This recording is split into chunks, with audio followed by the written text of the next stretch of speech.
दुनिया में एक ऐसी आवाज रिकॉर्ड हुई थी जो इंसान की नहीं थी और आज तक उसका सोर्स नहीं मिला। 1997 में साइंटिस्ट्स ने पैसिफिक ओशन के अंदर एक मिस्टीरियस साउंड डिटेक्ट की। इस साउंड को नाम दिया गया द ब्लू। ये आवाज इतनी पावरफुल थी कि 5000 किलोमीटर दूर तक सेंसर्स ने फील की।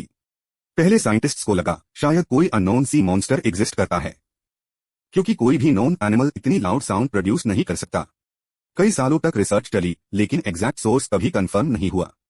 कुछ एक्सपर्ट्स बोलते हैं ये आइसबर्ग्स का साउंड था, और कुछ मानता है समुंदर में अभी भी कुछ अननोन छुपा है। तुम क्या सोचते हो, साइंस सही है या ओशन का सीक्रेट अभी भी